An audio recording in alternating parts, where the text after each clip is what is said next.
ಜ್ಞಾನದ ಸಂಕೇತ, ಅರಿವಿನ ಸಂಕೇತ, ಹಾಗೂ ಈ ದಿವ್ಯ ಜ್ಯೋತಿ ನಿಮ್ಮ ಹೃದಯ ಮನಸ್ಸಿನಲ್ಲಿ ಶಾಶ್ವತವಾಗಿ ಅದು ಬೆಳಗಲಿ. ಆ ದಿವ್ಯ ಜ್ಯೋತಿಯನ್ನ ಬೆಳಗಿಸಿದ ಮೇಲೆ ಆ ಸ್ವಾಮಿಗೆ, ಆ ಬಸವಣ್ಣನಿಗೆ, ಅವನಿಗೆ ಅರ್ಪಣೆಯನ್ನ ಮಾಡೋದ್ರ ಮೂಲಕ, ಕಳ್ಳೆಕಾಯನ್ನು ಅರ್ಪಣೆ ಮಾಡೋದ್ರ ಮೂಲಕ ಈ ಕಾರ್ಯಕ್ರಮಕ್ಕೆ ಒಂದು ವಿಶೇಷವಾದಂತ, ವಿದ್ಯುಕ್ತವಾದಂತ ಒಂದು ಚಾಲನೆಯನ್ನ ಎಲ್ಲ ಗಣ್ಯಮಾನರು ಸೇರಿ ಮಾಡಬೇಕು ಅಂತ ಹೇಳಿ ಅವರಲ್ಲಿ ನಾವು ವಿನಂತಿ ಮಾಡ್ತಾ ಇದ್ದೀವಿ.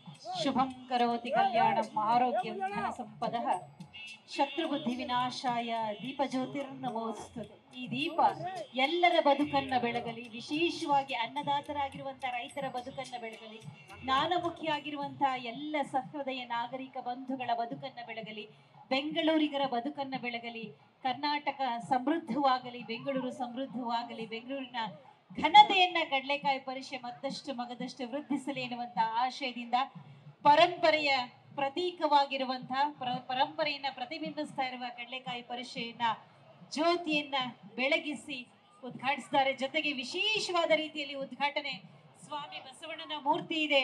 ಈ ಮೂರ್ತಿಗೆ ತುಲಾಭಾರವನ್ನ ನೆರವೇರಿಸ್ತಾ ಇದ್ದಾರೆ. ಕಡಲೆಕಾಯಿಯ ಮೂಲಕವೇ ಇದು ವಿಶೇಷ ರೀತಿಯಾದಂತಹ ತುಲಾಭಾರ. ಸ್ವಾಮಿಗೆ ನಾವು ಭಕ್ತಿಯ ಅರ್ಪಣೆ, ಒಂದು ತುಳಸಿಯನ್ನ ಅರ್ಪಣೆ ಮಾಡಿದ್ರೆ ಶ್ರೀಕೃಷ್ಣ ಒಲಿಯುವ ಹಾಗೆ ಒಂದೇ ಒಂದು ಮುಷ್ಟಿಯಷ್ಟು ಕಡಲೆಕಾಯಿನ ಇದ್ರೂ ಕೂಡ ಭಗವಂತ ಭಕ್ತಿಯಿಂದ ಇತರೆ ಒಲಿತಾನೆ ಅಂತ ಹೇಳ್ತಾರೆ. ಮಾನ್ಯ ಒಂದ್ಸತಿ ಚಪ್ಪಾಳೆ ಕೊಡೋದಕ್ಕೆ ಏನ್ ಕಷ್ಟ ಇಲ್ಲ ಅಂತ ಅನ್ಸುತ್ತೆ ನನಗೆ. ಸ್ವಾಮಿಗೆ ನಾವೆಲ್ಲವನ್ನ ಅರ್ಪಣೆ ಮಾಡುವಂತ ಮನಸ್ಸು. ಮಾನ್ಯ ಸಚಿವರಾದ ಶ್ರೀರಾಮಲಿಂಗಾರೆಡ್ಡಿ ಅವರು, ಮಾನ್ಯ ಶಾಸಕರಾದ ರವಿ ಸುಬ್ರಹ್ಮಣ್ಯ ಅವರು, ಮಾನ್ಯ ಸಂಸದರಾದ ತೇಜಸ್ವಿ ಸೂರ್ಯ ಅವರು, ಹಾಗೆ ಎಲ್ಲ ಗಣ್ಯ ಮಾನ್ಯರು ಸದ್ಭಕ್ತಿಯಿಂದ ಸ್ವಾಮಿಗೆ ಕಡಲೆಕಾಯಿಯನ್ನ ಅರ್ಪಣೆ ಮಾಡ್ತಾ ಇದ್ದಾರೆ. ಇದು ಜನಪರವಾಗಿರುವಂತಹ ಪ್ರಾರ್ಥನೆಯನ್ನ ಒಳಗೊಂಡಿರುವಂತಹ ಕಡಲೆಕಾಯಿಯ ಅರ್ಪಣೆ. ಈ ಕ್ಷೇತ್ರದ, ಈ ಪುಣ್ಯ ಕ್ಷೇತ್ರದ, ಈ ನಾಡಿನ ಪುರೋಭಿವೃದ್ಧಿಗಾಗಿ, ಸರ್ವಾಂಗೀಣ ಅಭಿವೃದ್ಧಿಗಾಗಿ ಆಶೀರ್ವದಿಸು ತಂದೆ ಎನ್ನುವ ಸತ್ಪ್ರಾರ್ಥನೆಯಿಂದ ತುಲಾಭಾರವನ್ನು ನೆರವೇರಿಸಿ ಸ್ವಾಮಿಗೆ ಕಡಲೆಕಾಯಿಯನ್ನು ಅರ್ಪಣೆ ಮಾಡಿದ್ದಾರೆ ಎಲ್ಲ ಗಣ್ಯಮಾನ್ಯರು. ನಮ್ಮಲ್ಲಿ ವೇದಿಕೆ ಮೇಲೆ ಇರ್ತಕ್ಕಂಥ ಎಲ್ಲ ಗಣ್ಯಮಾನ್ಯರು ನೋಡಿ, ಭಕ್ತಿಯಿಂದ ನಾವು ಒಂದು ಹೆಜ್ಜೆ ಮುಂದಿಟ್ರೆ ಪರಮಾತ್ಮ 15 ಹೆಜ್ಜೆ ಮುಂದೆ ಬರ್ತಾನೆ. ಅವನು ಹೂವಿನ ಹಾಗೆ ಆ ಕಳ್ಳೆಕಾಯನ್ನ, ನಿಮ್ಮ ಹೂವಿನ ಮನಸ್ಸಿನಿಂದ ಅರ್ಪಣೆ ಮಾಡಿರುವಂತಹ ಕಳ್ಳೆಕಾಯನ್ನ ಸ್ವೀಕಾರ ಮಾಡ್ತಾ, ಇದು ಆ ಕಳ್ಳೆಕಾಯಿಗೆ ವಿಶೇಷವಾದ ಅರ್ಥ ಇವತ್ತು ಸಿಗುತ್ತೆ. ನಾವು ಸಾಮಾನ್ಯವಾಗಿ ಕಳ್ಳೆಕಾಯಿ ಅಂದ್ರೆ ಏನೋ ಅನ್ಕೋತೀವಿ, ಆದ್ರೆ ಇವತ್ತು ಅದಕ್ಕೆ ಪರಿಪೂರ್ಣವಾದಂತಹ ಅರ್ಥ, ಒಂದು ಸತ್ವ ಇವತ್ತು ಲಭ್ಯವಾಗುತ್ತೆ. ಬಂಧುಗಳೇ, ಭಗವಂತನಿಗೆ ಅರ್ಪಿಸಿದಂತ ನೈವೇದ್ಯ ಮಹಾಪ್ರಸಾದದ ರೂಪದಲ್ಲಿ ನಿಮಗೆಲ್ರಿಗೂ ಕೂಡ ನೀಡಲಾಗುತ್ತೆ.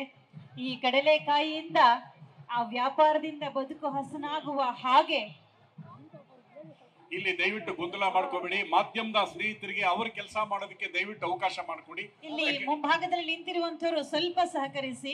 ಹಿಂಭಾಗದಿಂದ ನಮ್ಮ ಅನೇಕ ವಾಹಿನಿಗಳ ಮಾಧ್ಯಮ ಮಿತ್ರರು ದೃಶ್ಯವನ್ನ ಚಿತ್ರೀಕರಣ ಮಾಡ್ತಾ ಇದ್ದಾರೆ. ದಯಮಾಡಿ ಯಾಕಂದ್ರೆ ಕ್ಯಾಮ್ರಾ ಮೇಲ್ ತೆಗೆದಿದ್ದೀರಾ, ಅವರಿಗೆ ಆ ಕ್ಯಾಮರಾದಲ್ಲಿ ಅದು ಸೆರೆ ಹಿಡಿಯಕ್ಕಾಗುತ್ತೆ, ಅದಕ್ಕೆ ತೊಂದರೆ ಆಗ್ಬಾರ್ದು ಅವರಿಗೆ. ದಯವಿಟ್ಟು ನಿಮ್ ಕೆಲಸಕ್ಕೆ ತೊಂದರೆ ಮಾಡಲ್ಲ, ಅದನ್ನು ದಯವಿಟ್ಟು ಮನಸ್ಸಲ್ಲಿ ಇಟ್ಕೊಳ್ಳಿ.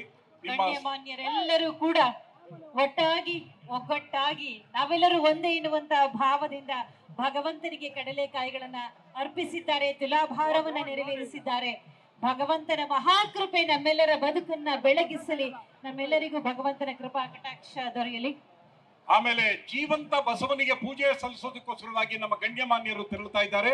ಅದು ಕೂಡ ಬಹಳ ವಿಶೇಷವಾದ ಈ ಬಾರಿ ಆ ಜೀವಂತ ಬಸವನನ್ನ ಇಲ್ಲಿಗೆ ಕರ್ಕೊಂಡ್ಬಂದು ಅವನ ಸಂಪೂರ್ಣ ಆಶೀರ್ವಾದ ಈ ನಾಡಿನ ಮೇಲೆ ಇರಬೇಕಾಗಿದೆ. ತುಂಬಾ ದೊಡ್ಡ ಯೋಜನೆಗಳನ್ನ ನಮ್ಮ ಸರ್ಕಾರ ಹಮ್ಮಿಕೊಂಡಿದೆ. ಆ ಯೋಜನೆಗಳೆಲ್ಲ ಕಾರ್ಯರೂಪಕ್ಕೆ ಬರಲಿ, ಆಸೆಗಳೆಲ್ಲ ಈಡೇರಿಸಿ, ಒಳ್ಳೆ ವಿಷನ್ ಇಟ್ಕೊಂಡು ಕೆಲಸ ಮಾಡ್ತಾ ಇರ್ತಕ್ಕಂಥ ಎಲ್ಲ ನಾಯಕರಿಗೆ ಅದು ಒಳ್ಳೇದಾಗಲಿ ಎನ್ನುವ ಭಾವನೆಯನ್ನು ವ್ಯಕ್ತಪಡಿಸುತ್ತಾ ಆ ಜೀವಂತ ಬಸವನಿಗೆ ಇದೋ ಕಳ್ಳೆಕಾಯಿ ಅರ್ಪಣೆ.